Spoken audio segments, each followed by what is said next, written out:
Bonjour à tous, nous sommes le mardi 25 novembre et pour commencer le journal du jour, nous allons parler de Vinicius Junior et de Xabi Alonso. La situation ne s'arrange pas du côté du Real Madrid, bien au contraire. On parlera de la situation du club de Santos qui pourrait être racheté et vous allez voir, ça traîne pas mal de sujets autour de ça. On évoquera la situation de Franquès du côté de l'OGC Nice où tout n'est pas un fleuve tranquille. On ira du côté du Paris Saint-Germain pour voir ce qu'a récemment déclaré Luis Campos et c'est assez intéressant. Et puis on va se décorréler un petit peu de l'actualité, quoique il y a eu des retours médiatiques sur lui pour parler d'Eli Wahi. Vous l'avez peut-être oublié, le football l'a peut-être oublié également, mais je me disais que c'était une période intéressante pour voir ce qu'il était en train de devenir. Installez-vous confortablement et bienvenue pour le journal du jour.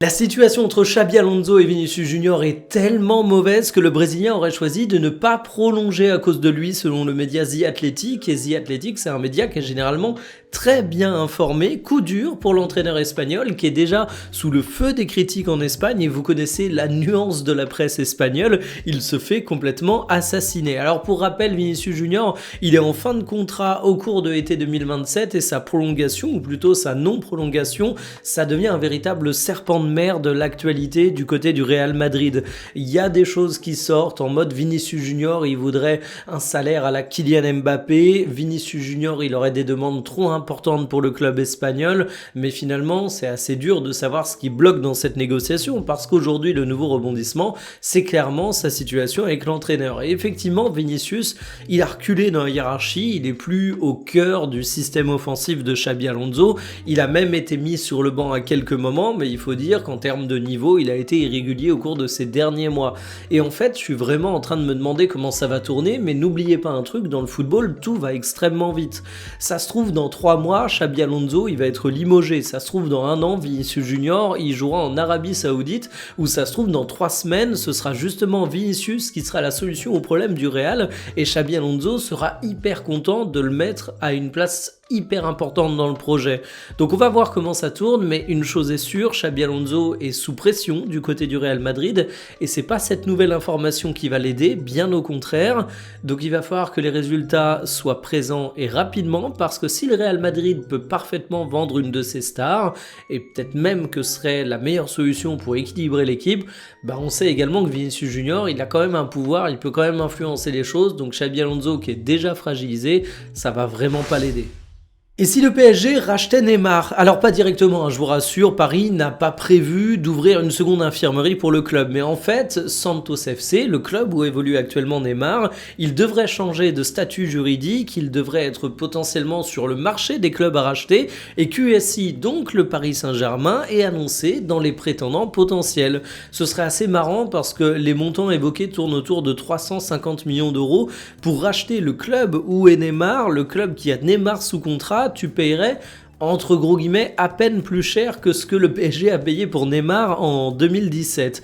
Alors le rachat de Santos, c'est un peu un serpent de mer parce qu'on sait qu'aujourd'hui le club va extrêmement mal. Ils sont en zone de relégation dans le championnat brésilien, mais ce serait pas la première fois qu'ils iraient en 2e division. Ils ont connu ça pour la première fois de leur histoire l'année dernière justement. Et Santos, c'est un club qui attire la convoitise de pas mal de géants du football. On parle de Bluco qui a Strasbourg et Chelsea, on parle de QSI qui a le Paris Saint-Germain, on parle également du PIF qui a Newcastle, donc l'Arabie Saoudite, les fonds saoudiens, bref, tous ces gens-là sont intéressés parce que c'est un club qui a une grande image, une grande histoire, c'est Pelé, c'est Neymar et ça pourrait forcément être un pied-à-terre au Brésil pour pas mal de grands conglomérats de football. Alors l'idée, si le PSG a Santos dans son écosystème demain, ce sera pas de prêter des joueurs du centre de formation là-bas, parce que le niveau du championnat est trop faible, mais par contre on voit de plus en plus de géants européens acheter des joueurs brésiliens extrêmement jeunes, donc le fait d'avoir un club local, ça te permettrait d'avoir une passerelle peut-être un peu moins violente que le dépaysement total en passant de l'Amérique du Sud à l'Europe. Affaire à suivre, mais en tout cas l'avenir de Santos, ça va être à surveiller.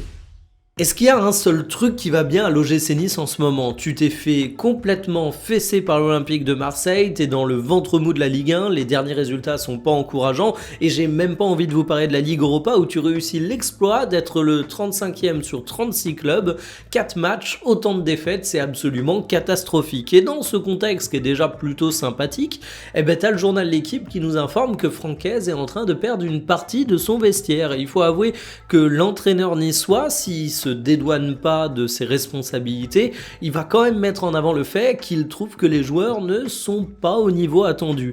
Alors, cette communication passe mal auprès de certains éléments, on peut la comprendre, mais on peut également comprendre Francaise, parce qu'effectivement, les joueurs n'affichent pas le niveau attendu. Mais le fond du problème pour moi, c'est pas Francaise, c'est pas les joueurs et leur attitude, c'est fondamentalement le projet niçois. T'as prolongé ton entraîneur jusqu'en 2029 au cours des derniers mois, ça a été une surprise pour pas mal de personnes, mais au moins t'avais un point de certitude dans un projet niçois où tu sais clairement pas ce qu'Ineos a envie de faire. Et quand tu regardes les joueurs qui sont le plus alignés depuis le début de saison, bah effectivement tu manques de talent à certaines lignes, t'as en plus des sujets d'infirmerie qui sont récurrents, notamment en défense mais pas que. Bref, Nice ça a été un club qui a déjà sombré en Europe l'année dernière mais qui avait fait un très beau parcours dans le championnat français, mais qui cette saison est juste un gigantesque point d'interrogation.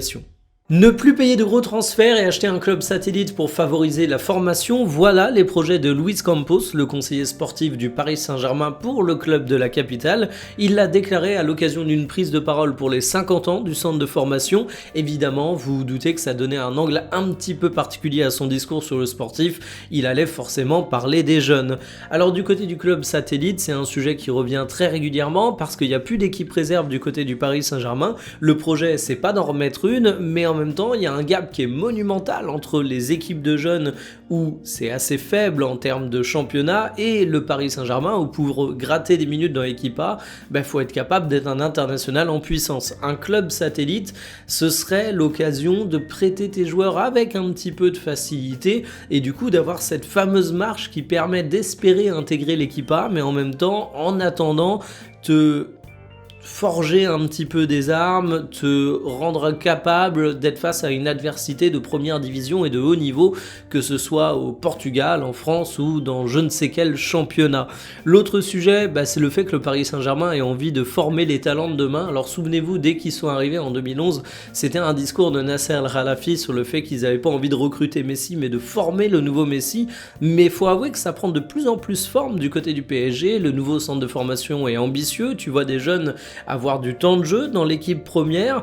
Bon, à mon goût, le fait de plus poser des gros transferts sur des joueurs, c'est quelque chose qui est encore complètement irréaliste, il va falloir du temps. Mais par contre, quand on regarde les deux derniers mercatos du PSG, il y a un truc qui ressort.